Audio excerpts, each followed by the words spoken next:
my other friends on the dais,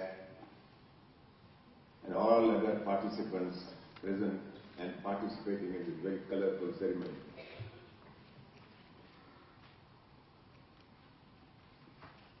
I am supposed to talk to you about terrorism. Now, a terrorist might kill you within 4 minutes, but that within 4 minutes allotted to me, I am supposed to solve the problem of terrorism with a little tall order. Frankly, I don't even know how to condense my talk, but I'll make an effort. Ladies and gentlemen, the war against terrorism has to be fought on 2 fronts. The intellectual front, the ideological front, as well as the physical and the military front. The first is more important. Today the terrorist is indoctrinated and he has a poison circulating in his bloodstream and his brain is full of the rubbish that has been indoctrinated in it by many people surrounding him. While we deal with this ideological fight against terrorism, we have to be terribly careful because what we say might itself lead to some misunderstanding. Make no mistake that terrorists do not come from one religion. There have been Hindu terrorists, there have been Buddhist terrorists, and it is unfortunate that the terrorists that we are now talking about are terrorists who are mainly Muslims. But let me make one thing clear, that I am a student of all religions, including Islam. I have the highest respect for the Prophet of Islam. He was a man of peace. But unfortunately, in the 17th century, they produced an evil man in Saudi Arabia by the name of Mr. Wahab, who was concerned about the decline of the Muslim world. But he hit upon a wrong remedy.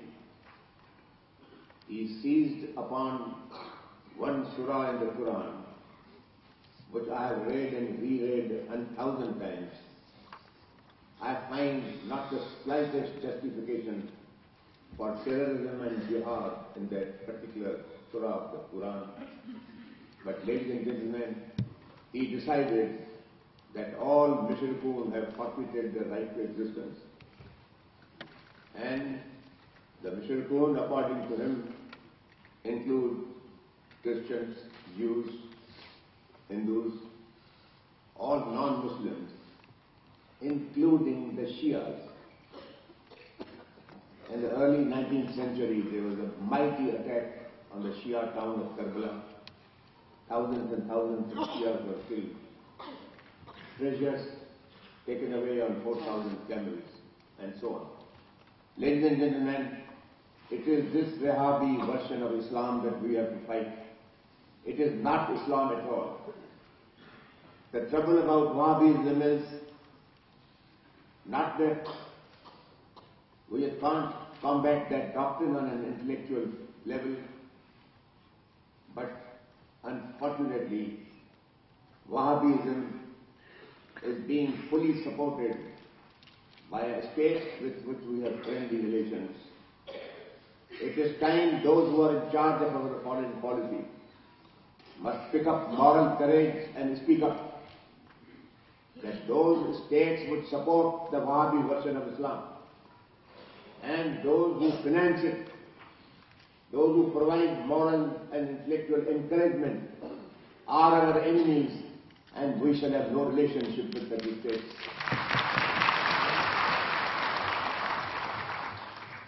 Ladies and gentlemen, the final element of indoctrination is that when you kill innocent people, you will be rewarded about it in heaven. You directly go to heaven and God is waiting there to confer on you all kinds of pleasures, including the pleasures of the company of the opposite sex. I never believe in mincing words. It is time we got up and had the courage to say that those who believe in this think that God is a brothel keeper. Say so.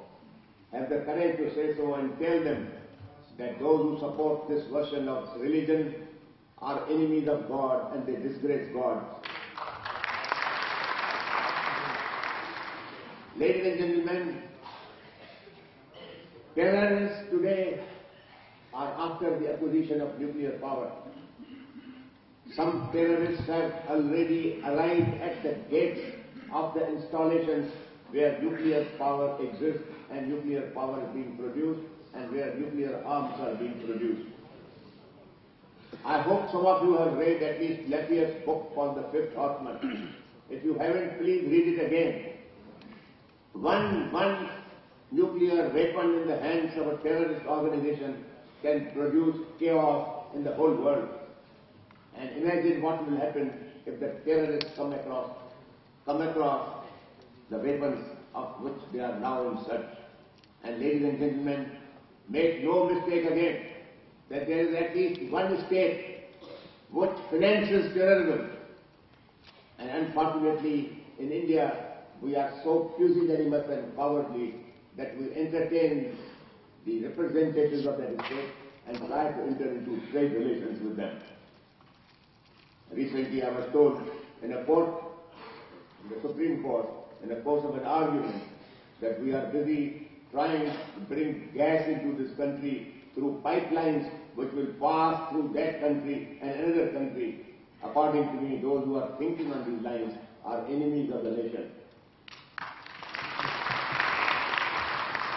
Ladies and gentlemen, the last point that I wish to make is that the terrorist states which finance terrorism and nurture it are strong.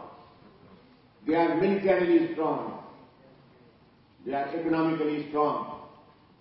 And each individual state is not in a position to combat that evil power. What is the solution? The solution, ladies and gentlemen, is that those states who believe in democracy, who believe in human rights, who believe in international decency, who believe in world peace, must unite together and pool their moral and spiritual resources and fight the common devil. Please understand that there was a doctrine of balance of power.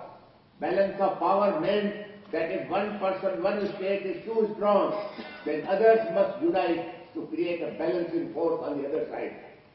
Ladies and gentlemen, it is time that India and our foreign affairs ministers learn to reassess the doctrines of the past. Panchsheel is evil. Non-alignment is evil.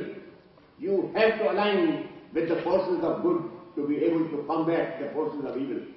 And ladies and gentlemen, please don't trust God to solve our affairs. For God's sake, I am not one of those who is convinced that God exists, but even if He does, I assure you that God is suffering from the Alzheimer's disease. He has forgotten us and He wants you to take care of yourself. Please don't trust God. Thank you.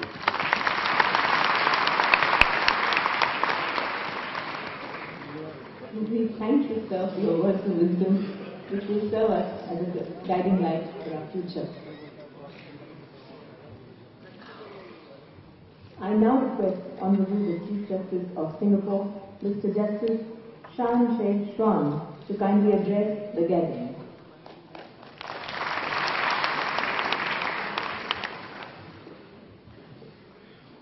Excellency, the President of the Republic of India, Honorable Dr. Justice Balakrishnan, Chief Justice of the Republic of India, Dr. Virapa Moily, Minister for Law and Justice, Dr. Adish Agarwala, President of the International Council of Jurists.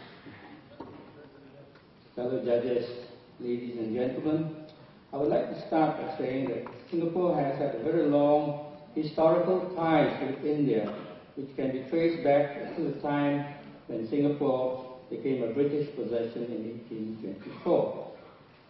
Indeed, Singapore's history is part of India's history, She was governed from India between 1830 and 1867, during which more than 290 Indian statutes were applied to Singapore. Today, Singapore and India maintain strong relations in many areas. The deepening cooperation between Singapore and India in trade, defense, and many other areas has further strengthened the relationship between the two countries. In the area of international terrorism, Singapore and India face the same kind of threats, but from different sources. India has experienced what has been described as a 9/11, that is the 26/11 attacks in Mumbai last year. This atrocity was a great tragedy for all, and here I must express my sincere sympathy to the people of India and my condolences to those who have lost friends and loved ones. In those attacks, the Singapore legal profession also lost one of its own. A young Singaporean lawyer, a guest in the Oberoi Hotel, was also shot by the terrorists. Credit must go to the people of Mumbai for the bravery in the aftermath of the attack. As has been said wisely, the best way to fight terror is to fear it, but not excessively. More importantly, to not be paralyzed by fear, but to get on with life. This was a lesson New York residents learned after the September 11 attacks. Mumbai people also held their nerve after the bombing last year. International terrorism threatens the peace and security of nations, and no single country, government, or agency can fight terrorism alone. Countries must exchange information and intelligence on the operations of terrorist groups, no matter where they operate from. Countries must also coordinate their counter-terrorism measures and methods in order to defeat this scourge on mankind. Ideas and measures on how to remove and tackle the causes of international terrorism are ultimately worth more than weapons in combating terrorism.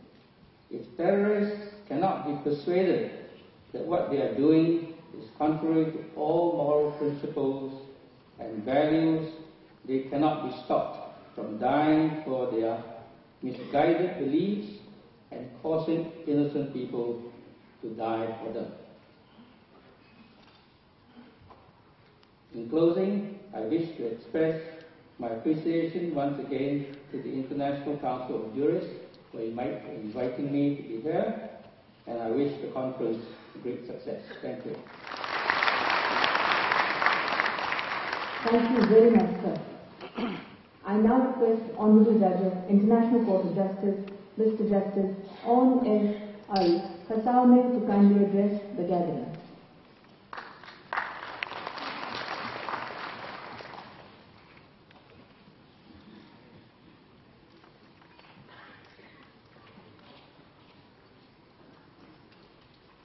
Madam President, distinguished ministers, distinguished Chief Justices and Justices, Excellencies, ladies and gentlemen, and dear friends and colleagues. I should like to start my brief comment by discharging the very pleasant and indeed agreeable duty of expressing my gratitude for the kind invitation that was extended to me to be here.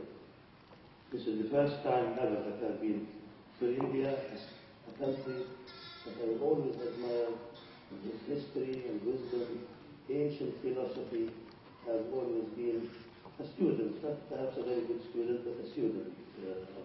So I'm very happy to be here, and I would like to thank in particular Dr. Agarwal for the hospitality that has been shown to me since my arrival in Delhi 2 days ago. I should also like to convey to you